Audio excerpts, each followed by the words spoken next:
one-on-one. When it comes to ratings, man, we number one. I get the truth, then I give them the scoop.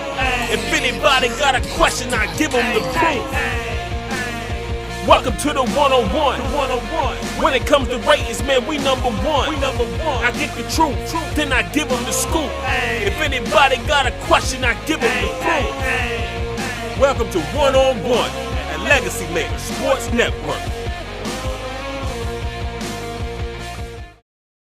Hello, everybody. Darrell Owens, LegacyMaker Sports Network, and this is another edition of One-on-One. And with me today, I have one of the hottest young stars in the sports journalism world, excuse me, Miss Nasheena Quick.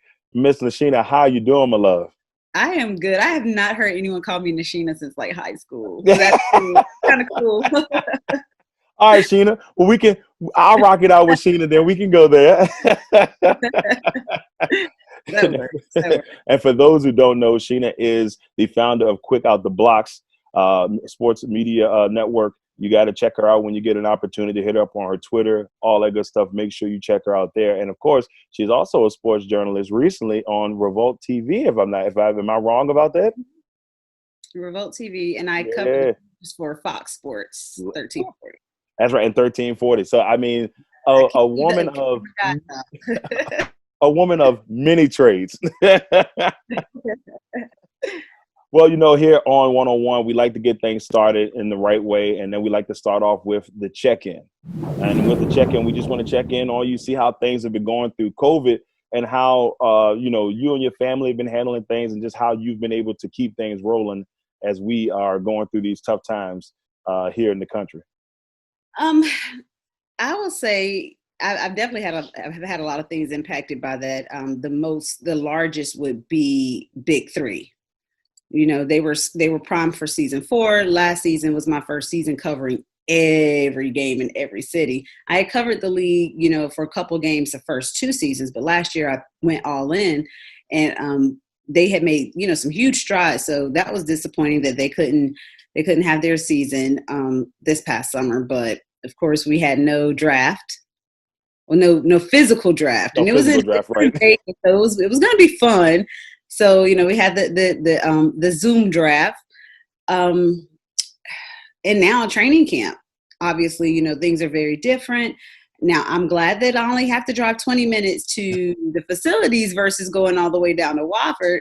Right. But it's definitely different. We can't be there every day unless you're tier 2. And tier 2 is basically like the national outlets like The Athletic and ESPN and things like that. So even the local news, they're all tier 3 also.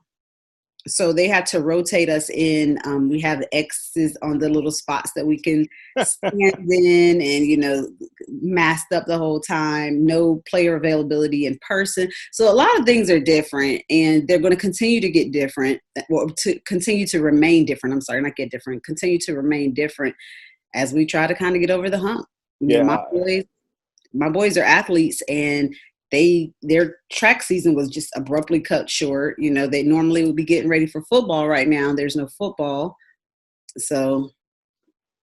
Yeah, I mean, it's crazy. And, we're kind of in the same boat. Unfortunately, the Washington football team, got to get used to saying that, been trying to get that going. I didn't get the opportunity to go to camp kind of on that same level. They restricted just to their national media and very few of the local media. So we're hoping that once the season starts, because we heard there may be some changes, we'll see, that we'll get an opportunity to at least cover a couple games this year. But if the way this thing keep going, I don't know if that's going to be the case. But I don't know, because, they got all those false positives today. Yeah. So we don't know what that's even going to look like. Yeah. A lot of teams have canceled, their activities or football-related activities for the day. Now, in Carolina, there still hadn't been a positive test as of yesterday. So I'm not sure because today was an off day anyway. So I'm not sure how that's going to make this upcoming week look. So I tell you, man, I'll do anything to just throw COVID out the window. I'll do anything to throw COVID out the window right about now. I'm going to throw everybody out the window that's not wearing a mask. Like, please put those masks on, dude. Put them on. Like, football. They don't even if you think it does nothing. Right. I see. Here's my philosophy on that. I told somebody before. I'm like, look, put the mask on for 2 months, and let's come as a unit. And I hate to say this, but almost kind of like we did when September 11th happened. We need to come into that type of I mean, unison. I'm never going to discount it. Discount September, but like COVID has been deadly too. You know, Right.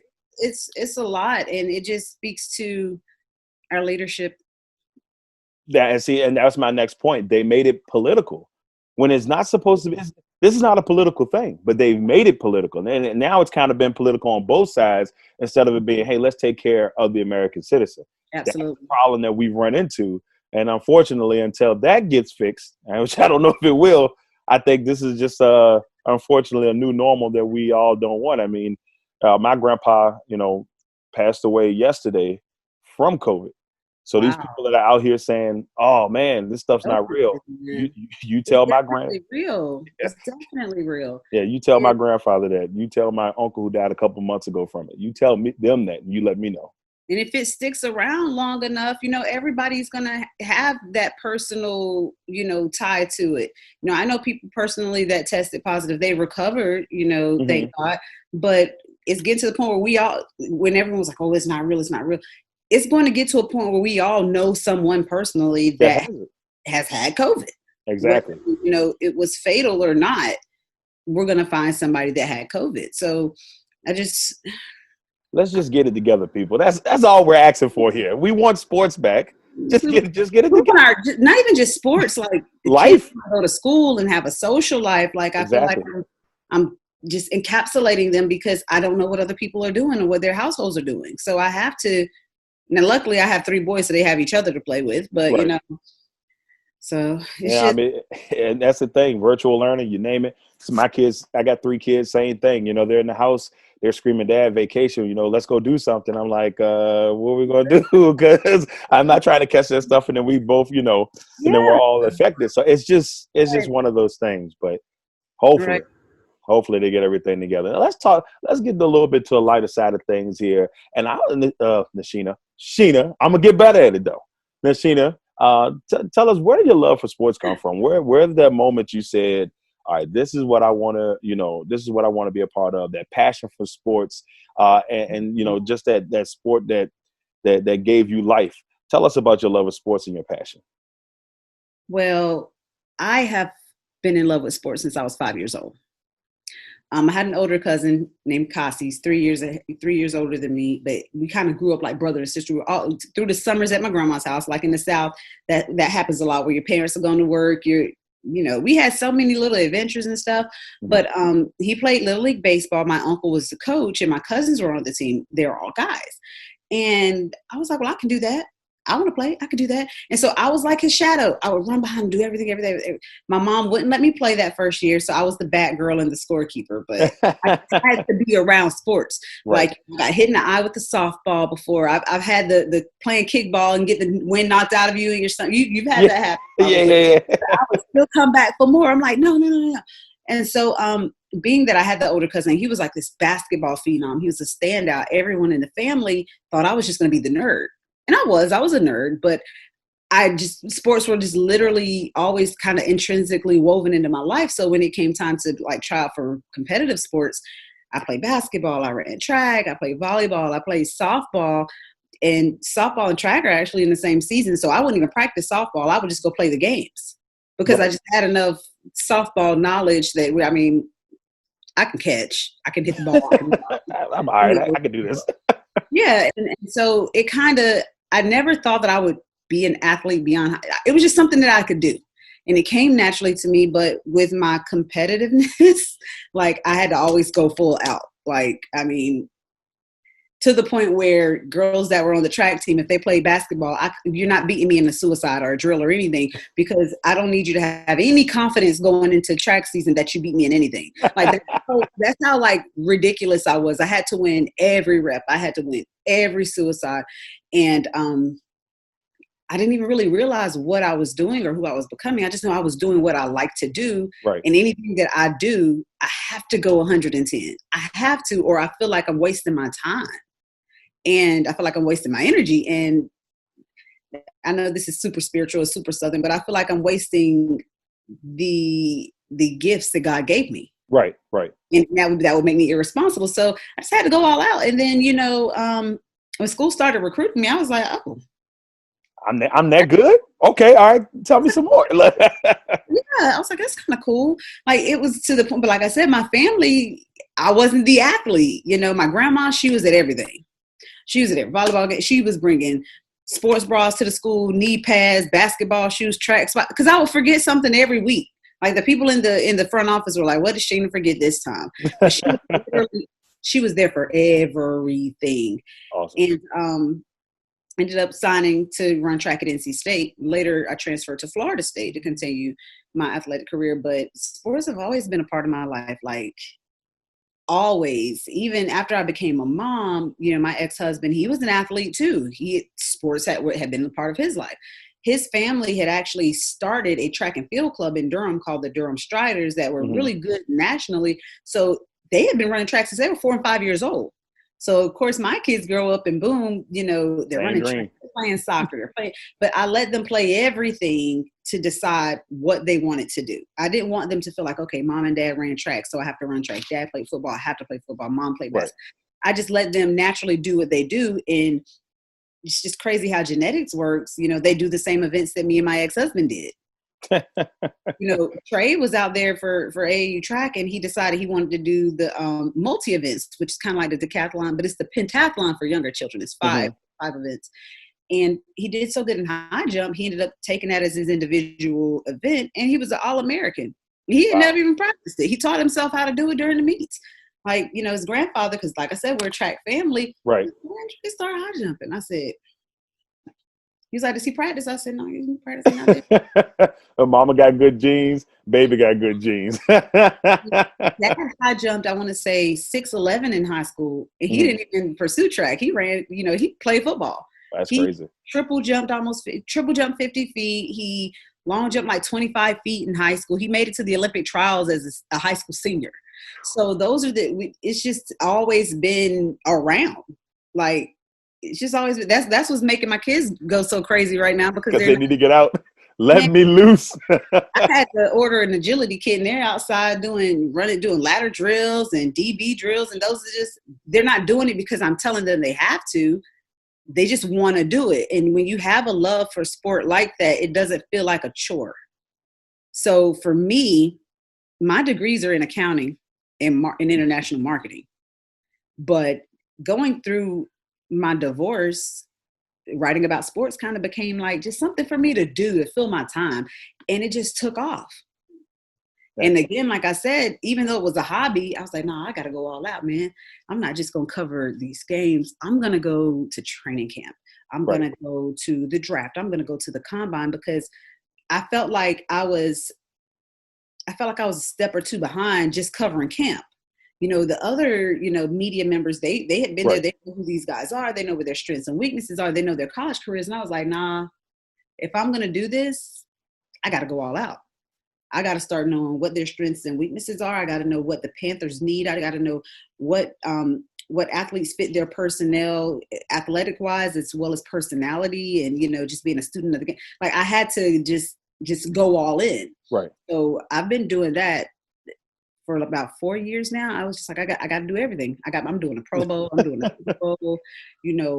A couple of weeks later, I'm in Indy for the combine. Like, it's funny because like I'll be at the Super Bowl concluding a season, and 3 weeks later, I'm like, all right, next season's about to start. Who's up? Who are they interviewing? What off-season moves did they make? So it's just always been, I've always loved it. So it doesn't feel like work, and that's what I think makes me just so driven to keep doing it. It's fun. Yeah, and I think people don't realize that part of it. Like, I've said this before, like for me, it was growing up wanting to do this. Sports was a part of my life, but me growing up wanting to be a part of media came from me waking up every day, 6 o'clock, 5 o'clock in the morning. Sports Center stayed on from 6 to 12, and you will get home 6 o'clock to whenever, and then it would 11 till you fell asleep. That was me for the first 10, 15 years of my life. Wanting to be the Stuart Scotts, the Rich Eisens, you know, wanting to follow in the Dan Patricks, following their footsteps, you know, and being an anchor. Then you see your Lisa Salters, you know, all of those people, you know, they, you know, you don't, I guess some of them may not even realize how much they influence us, at least our generation of sports fans and sports media. That's why you see so many people trying to cover media nowadays. And I think that, you know, for me, I know that's how it was for me. And I mean, that's how I fell in love with it. But now you said, you know, you got into journalism, but, you know, what came into the decision, the final decision, getting into journalism and then building that brand of yours? You know, tell us how that all came about. Well, I started writing for BSO, for Black Sports Online. Like I said, it's just a hobby. And when I noticed, people were kind of like, oh, you're kind of good at that. You know, people thought that it was my full-time thing. And I was like, man, kind of want to, you know, it might be kind of cool. Now, Robert Littell, you know, he built this brand and it was his and he ran it as he saw fit. I felt like the site and I were going in opposite directions. He was doing more entertainment and kind of gossipy things that are going to get him the clicks because that gets him paid. I'm not knocking anyone's hustle. You're in LA, that's what's going to get you paid. But at the same time, a colleague, a very well-respected colleague that had been in the industry for a long time, he told me at the combine, he said, well, you are very captivating. You know what you're talking about. You are networking well. So when you meet people here, they're going to want to go see what you wrote about, what you saw in the individual, like what you saw at the combine. They don't want to click through a bunch of stuff. They don't want to click through the Kardashians and the Black Chinas and the baby mamas. They want to know, like they want some hardcore sports stuff. And so this was Rob's platform. So I couldn't go in and tell him his site. And so, you know, I came to the decision that, you know, if I want to write about what I want to write about, I need my own outlet. I need my own platform because I'm not going to knock what gets him paid. He does that gets him paid. That's his thing. I can't tell him what to do, but I need somebody to know that I actually know about football and I'm not just, this isn't just fluff. This isn't TMZ Sports. Nothing against TMZ Sports, but you don't see TMZ Sports getting credentialed. They're not doing game. I'm serious. You're right. Some sports stories. They break some sports stories, but they aren't doing analysis. And that was particularly what I wanted to do. So, I mean, instead of asking for a seat at the table, sometimes you just got to make your own table. Yeah. And that's the thing, you know, like, and I agree with you with that, you know, like it's no knock on TMZ. They do break the stories, you know, they you know, they different type of journalism. But it is, like you said, the clicks, you know, I got into it and I know a couple other people I've had on here that we all both know, Vashti, Raphael, you know, Team Crush down in Atlanta. We've all said the same thing. And I think you would agree. We got in this to tell the athlete side of the story, one, but then two, we get tired of the negative part of sports. So like we want some positive. Well, we're going to report on the negative, but we want some positive stuff. You want some positive stuff and you want to, what I think has become very evident during COVID is that these guys are not just entertainment. They're actual people with families and things that they're doing out in the community that are important. And those stories are not told enough. You know, I would say case in point, Cam Newton. Right. National media drug Cam Newton for filth for a very long time. I mean, that narrative is changing now that he's in New England. That's a whole other story.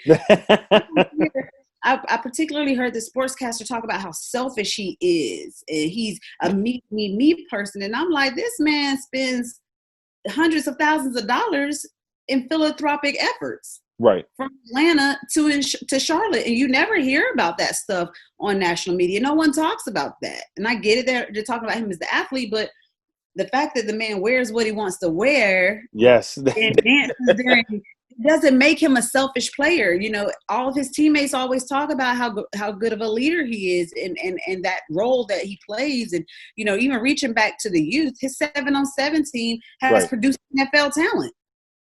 And as a mom of, you know, I have 3 boys, but 2 that are back to, you know, they're 15 months apart. Right. I don't know if your kids play, you know, like competitive, like football or little league. That's expensive. It is. It's not cheap. Over a stack. You're spending about $700 just with registration. then you have to get clothes and gear and the travel. Yes. And there's a lot of stuff that comes with that. And that 7-on-7 team, the parents don't pay a dime. Yeah, see, and that's the thing, Who knows about that outside of Atlanta? Yeah, I mean, and you make a good point about Cam. It drove me nuts because he dresses a little eccentric. I mean, I know I can't rock the style, but when you got money, you can make things happen. Take Russell Westbrook, for example. Yeah, Some people just got your own, right? But I've never thought that he was selfish. I always thought that people gave him a bad look because one, I'm not throwing this out there. I think it's one because he's a black quarterback. Black quarterbacks kind of get that. Yeah, he gets that thing. When he was getting abused a couple years ago, he was getting hit on all these late hits, and they're not calling anything on him. But and I'm a Packers fan. When outside of media, I'm a Packers fan. Aaron Rodgers would get this call. Cam Newton's not getting this call because he's a bigger guy. What's that? Not only that he's a bigger guy, he's a black quarterback, and let's just call a spade a spade. That is one of the most cerebral positions on the field, and that's why for a long time they didn't feel like black men had the intellectual capacity to play quarterback. And that drives me insane. I mean, because as a kid, I think one guy that it was two guys that always felt like I wish I could have seen them play, but I knew because of what you're saying, never coming to fruition. Charlie Ward, he felt like he had to go to basketball because of that, and Tommy Frazier from Nebraska. Those two guys kind of like what you see the NFL at quarterback today. That's what they were doing in college. That then, and they didn't get that opportunity. So that always drives me nuts because I wish I would have loved to see those two at that level. And then we slowly but surely got quarterbacks in McNabb and McNair. McNair's my guy. But those guys started to open those doors, and then they really swung open when Russell and then now Pat and all those guys. So it's good to see. And it's not that foreign anymore where it's like, you start to not hear it as much. I think last year was definitely the year of the black quarterback. Your rookie of the year, Kyler Murray. You got, Lamar Jackson was MVP, Pat Mahomes, Super Bowl MVP. That's never happened before. And we can only hope that that's going to be a changing of the tide when it comes to the limitations that are placed on that quarterback position when it comes to black players versus white.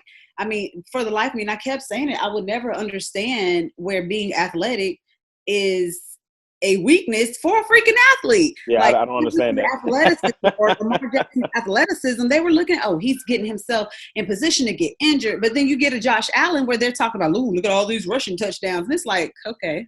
I always thought that, and I'm a huge Josh Allen guy. I will say, but they compare. That's not a knock on him as a player, but how do you praise him, but not praise the same position? Yeah, and I felt that way when they were coming out in that stacked quarterback class. I will never forget the draft was in Dallas that year, and it was getting later and later, and I was like, okay, I've got to stay in case Lamar Jackson goes in the first. Yeah, and he went last. And it wasn't a lot of media there. It had been a very long day. I was like, I'm going to stay here because this man should go on day one. Right. He was the last quarterback taken in that group. It's crazy. And now he's the MVP. Now he's the MVP. I remember being on a call with Mel Kiper, and I said, you're talking about Lamar Jackson's inaccuracy when Josh Allen's isn't that much greater. So how do you use this same metric for the same position in the same draft year, but you're using that metric differently for each player? And he couldn't really answer it. I believe it. I need to find that audio because I needed to know. Yeah. And that's crazy. Like a lot of people compare Josh Allen to Cam Newton, and they say, well, if you look at it, the style's kind of similar, but like you said, Cam would get more, would get knocked on a little bit more than Cam is a Josh freak of nature. Okay? Yeah. He's a freak of nature. Like, and I see that he's getting those headlines are different now that he's in New England. I don't know what that had to do with the Carolina market, but I mean, I saw a headline on Twitter. Oh, he's this, he's that, and this is definitely his team. And it's like, this is the same man that a couple months ago he deserved to be unemployed. So I for one hope Cam has an amazing season. I don't think that Carolina did him any favors as far as putting the weapons around him that were necessary for him to be the very, very best quarterback he could be. I think he did the best he could with what he was given. So, I mean, that's just the thing. Like, it's interesting. Yeah, I mean, and so it's going to be. That's why I say this season is going to be really intriguing, and especially for Carolina, because now Carolina, as you well know, has completely changed things around. New era. You know, Matt Rule is there. You know, Rivera's in DC now. You got, you know, Teddy Bridgewater, who I've been a Teddy B guy for a while myself. I like the way, I just like him as a person. You know, and so I'm intrigued to see. But you're there every day. So give us your Carolina Panther preview or your thoughts heading into this season. When they made all the changes that they made, which is almost a full wipe of everything, people thought that they were tanking for Trevor. Right. Thought they were tanking for Trevor. I think that this team is going to surprise some folks. I do think that they are. I mean, now they swept the defensive side of the ball. You know, Mario Addison and James Bradbury were the biggest pieces of that defense that are no longer there. Well, other than, I mean, Luke Kuechly, obviously, right? You know, he retired, but and so when I say that, I mean, like, these were guys that are now are still in the NFL, just playing elsewhere. You know, there's no Gerald McCoy, there's no Kyle Love, like everybody that we had grown accustomed to watching on that Carolina defense is gone, other than Trey Boston, Dante Jackson, and KK Short was out all season for injury. He's back. He's the only remaining captain, period, offense or defense, on this Carolina squad. But I like that defensive front four. I like what I've seen. It's very early in camp, very early. Right. But I like what I have seen so far. I like the speed. You know, they talk about speed on the other side of the ball with them getting Robbie Anderson. They already have Curtis Samuel, DJ Moore, Christian McCaffrey. They have some speedsters. They have some guys that can burn it up over there. But they also have some guys on the defense that have a motor. You know, they have Jeremy Chin. I really like that pick. I like that draft pick. They have Jeremy Chin. He's probably going to start. I would say it's his starting position to lose, in my opinion. You have Dante Jackson, who is very, very fast. Right. And once he learns to focus on the details of the position and the discipline of the position, he's going to be very special. I like, of course, Trey Boston. He's the mouth of the South on that team. And they need that. But they need someone like that because, you know, in the last couple of years, they've lost Julius Peppers. They've lost Luke Kuechly. They've lost Thomas Davis, which was huge. Yeah. You guys have him in Washington now. Yeah, he's in DC now, yeah. He was the how do I call it? He was vocal leader. He was Cam Newton's match on the defensive side. Okay, gotcha. On the offensive side, of course, you lose Cam Newton, who was loud, okay? And it was him, it would be TD, you know, right. You need that. You need somebody that's going to do that. Now, Luke was more of a quiet leader, and he is still with the team in the scout department. So that's good because guys will still be able to learn from him. And he's probably one of the most diligent players in the league in recent memory when it comes to preparation. Right. I mean, the man studied the opponent like he was about to go take the bar. Well, that's good. I mean, because they're having him still there. They're going to need that, and I mean, he's still a fairly young guy. So I mean, and a lot of those younger players. I mean, they went all defense in the draft. So I mean, they're going to look at this and say, well, this Kuechly, former defensive player of the year, fairly young. Most of these kids probably looked up to him coming into the league already. So you already get to have that knowledge from that guy. That's going to be great for them.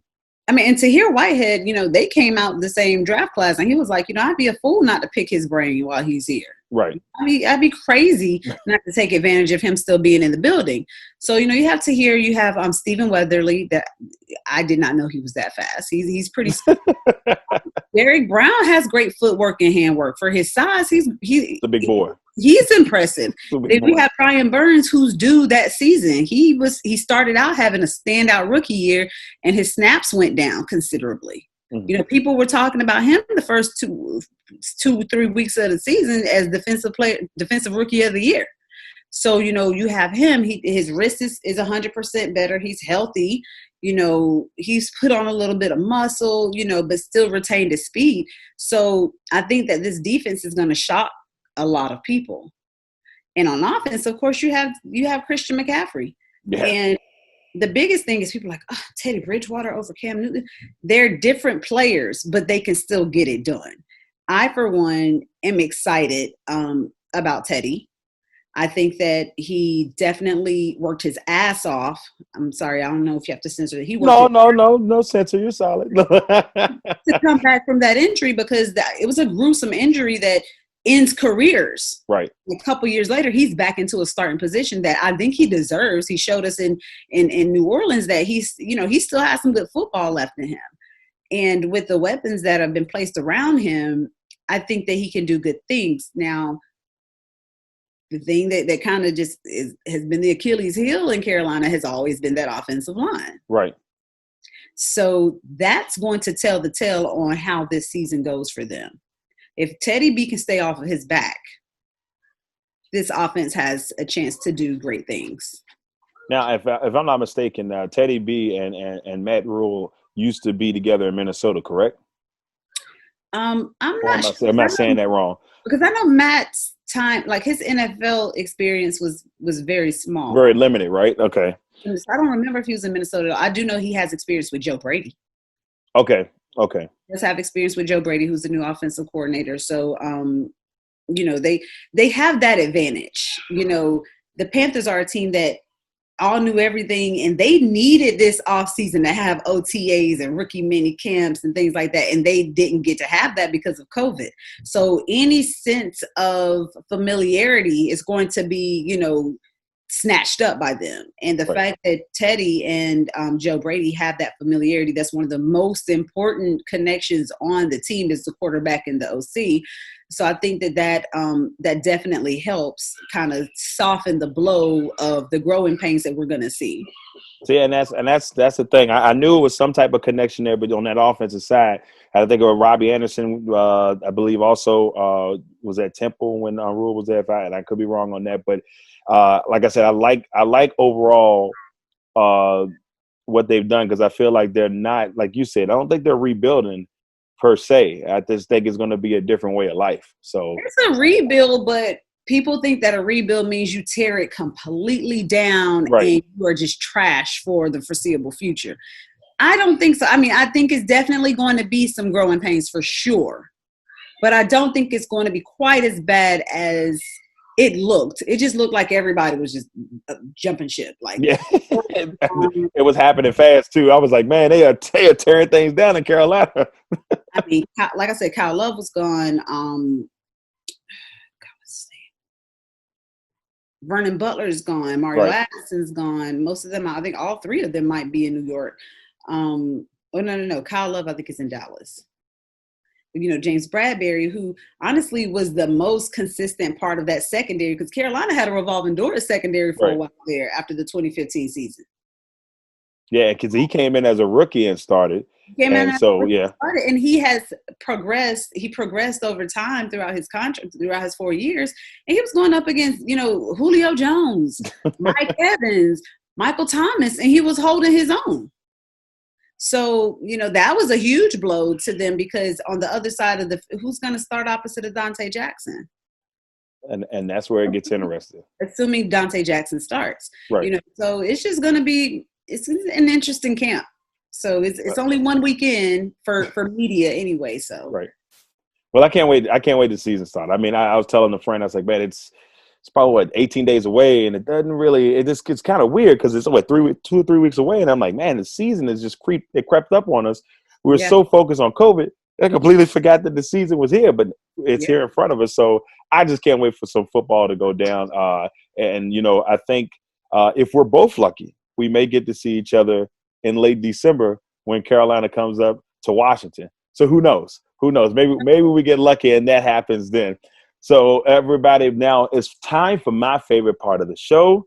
And this is a first because it's time for quick ones, but we have quick. So somehow, some way, this might be the quickest of quick ones yet. I don't know. That could be just what I'm saying. But we like we talked about a little bit earlier, on quick ones, it's just, hey, tell us how you feel on certain things. But ladies and gentlemen, here it is. It's the Sheena quicker version of Quick Ones. Are you ready? Are you ready, Miss Quick? I think so. Oh, you'll be fine. You'll be fine. All right, here we go. First one. Who is your favorite athlete that you've ever covered? That I've ever covered. Shoot. Man, I never covered Deion. Well, can we count the coverage of his documentary premiere? Yeah, why not? Why not? Okay, if we're gonna say that, I would definitely say Deion Sanders. Awesome. He went to Florida State. He was a track guy also, and I mean, he's prime time. He is prime time. You know, it's funny because I think that you may be the third person so far that has named Deion Sanders as my man Emmanuel Glaze. You know, our man Glaze, he said the same thing. So I'm pretty sure Deion would appreciate the love he's been getting here on one-on-one. Next one, your favorite sports moment. And this could be high school. This could be, you know. My personal favorite? It could be your personal favorite. It could be you as a fan. But just that moment that first comes to your mind is like, man, that was my favorite sports moment. Probably my first state title in the 100. Just because my coach didn't even think that I should be running the 100 anymore. Because he had tried me out in the hurdles. He was like, oh, that's going to go a lot further than that 100-meter hurdle time is going to go a lot further than that 100-meter dash time. And I said, no, I'm going to win the state in 100. And he was like, okay. I don't think he believed me, but he was like, okay. But he actually ended up being diagnosed with testicular cancer that season. So he missed the season. Wow. I didn't really have a coach per se for school. And my AAU coach, who honestly, like ironically had been my PE teacher when I was like 5. And he was at a rival high school, but he would train with me on Saturdays because I was a very cerebral athlete. I'm like, oh, I didn't feel like I got enough starts. And whatever it was that I needed to calm this down right here, right, I would do. So when I crossed the line and I won, that was probably my favorite sports moment. I just couldn't believe it was happening. Okay. All right. Next one. Interview that you wish that you could do over.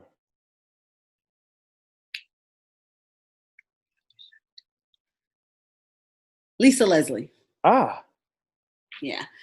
We interviewed after practice in Kansas City for Big 3, and I just wish it would have been quieter. I would have been able to get my thoughts, because I kind of had to rush it because other people were waiting for interviews also. So I would say Lisa Leslie. Lisa Leslie. Okay. Yeah, I think, oh man, I think my first time around, the first one that I wish that I kind of had a chance to do a little bit more in depth was with Aaron Rodgers, even though it was more in a presser form. I wish that I had came a little bit more prepared question-wise. I felt like I could have asked him better questions the first time. The second time, I was in way better shape when they came back to DC. But that first time in that preseason, I was like, man, he was one. And then Bruce Arian. I asked Bruce Arian a question one time when he was in Arizona as the head coach, and they played Washington at the end of the season. If I could do anything over, that would definitely be the one. I asked him a stupid question. I'll never forget it. And I just said, well, won't do that anymore. Well, at least I'll try not to do that anymore. But you never know how that's going to go. You don't. You never know. All right. And the last one on quick ones. Name 3 foods that you never, ever want to taste again. Again? Never. He's like, if you can just say, I'll give you an example for me, liver. Liver can just go somewhere. I'll never want to have liver ever again. But if you give me 3, if you can't think of 3, just give me a couple. Number 1 definitely would be rabbit stew. Like even the thought of it now. I had it at Essence Festival 2 years ago, and I just couldn't. Yeah, I'm good on that. You see, you had an Essence Festival? Yeah, Essence Festival is fire. I went in 2010, and they have all types of crazy things going on there. But rabbit stew is definitely not one of the things I had an opportunity to try. Rabbit stew can get up out of here.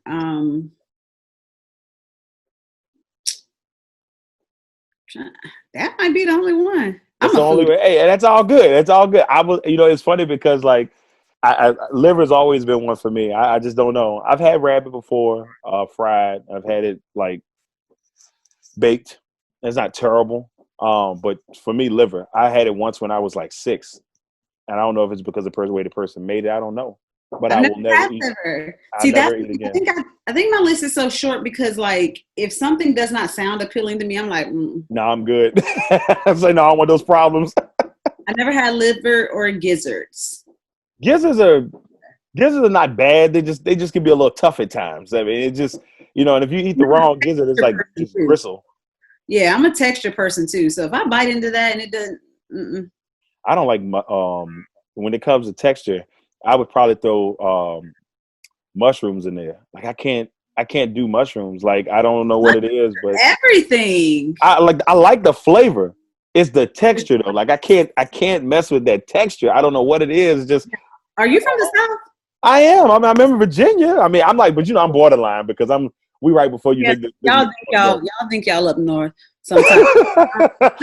You know why? Because everybody from up north comes and moves to Virginia. We got everybody from Jersey and we got everybody from New York. Really?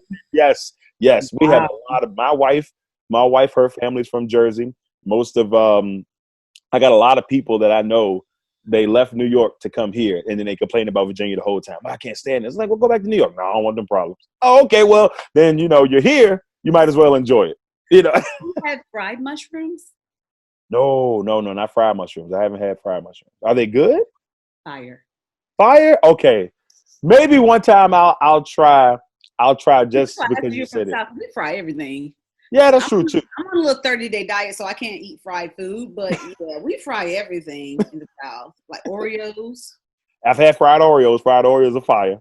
So Yep. I agree with you 100% on that. Fried Oreos are great. Pickles. Have you had fried pickles? Yes, I've had that too. I've had fried pickles. Had fried pickles. Fried okra. Try fried mushrooms. Just give it a try. I bet you'll like it. I might. I might give it a shot because you said if I do, I'm gonna post a picture of it and be like, look, Sheena said these are phenomenal. Here we go. We're gonna see what happens. They're good. All right, everybody. That was the Sheena quick edition of Quick Ones here on One on One. And before we get off of this thing today, I just have to say thank you so much for coming on and being a part of the 25th episode of One on One. But before we get out of here, Miss Quick, I have to know before we go, and it's any special projects you got going on, and what type of legacy do you want to leave once you finish your career? So if you get that opportunity, can you leave your legacy for us? Okay. As far as projects, I just have the NFL and hoping that it starts. I'm also doing a bi-weekly column rather, for ReVolt TV called The Halftime Report. And we just explore like a plethora of different sports and just issues and subjects and topic matters in the sports/hip hop world. So I have that. Be on the lookout for that. It usually posts on Wednesdays. And this Wednesday is set to publish as well. You guys can also always catch my Panthers coverage on Fox Sports 1340am.com, which you guys are local. Yeah, they're actually not too far from us. I'm probably about like 20-30 minutes from there. Yeah. And I know my man Glenn very well. He's a good friend of mine. So yeah, we definitely have connected a couple of times. I actually went on one of his shows one time. I got lucky enough to sit in for him on one of the radio shows one time. So yeah, he's awesome. So I always have that there, and of course, Quick Out the Blocks, where I talk about everything. Everything. Quick Out the Blocks on Spotify and iTunes. That podcast drops. We don't even have a regular release date because things were just happening so crazy. I'd be like, well, we got to record twice this week and maybe one time next right. week. I'll try to get back on a more of a schedule so that people can, be expecting it and know when to go check it out. Vashti, Hurt, and I have Quick Blitz, and it's on the Riot Network, and you can find that wherever you get your podcasts. That comes out every Wednesday. So yeah, just you could catch up with me on any of those things, or you can always follow me on Twitter, Sheena_Marie3. And yeah, that's about it. As far as my legacy, I just want people to remember fair, accurate, and fresh coverage. I like it. Just plain and simple. Accurate, fresh. I love it. Just plain and simple. Ladies and gentlemen, I just want to say I am just so ecstatic that I was able to get Miss Sheena Quick here on episode 25 of 101 here on the LegacyMaker Sports Network. And it's funny because me and Sheena talked right before the show, and I said, Sheena, I was this close to actually having a conversation with you. And at the Big Three last year, we just couldn't even connect because it was so crazy at the time in the back-to-back games. But hopefully here in the future we'll get that opportunity to meet on a physical basis. Once again, everybody, y'all make sure y'all check out my girl Sheena. She is absolutely amazing. I'm not just saying that because she's on the show. If you don't believe me, go check out the coverage. I'm telling you, you will absolutely love it. I'm Darrell Owens, LegacyMaker Sports. Couldn't even get my words out. Darrell Owens, LegacyMaker Sports Network, episode 25. This has been 101. Thank you.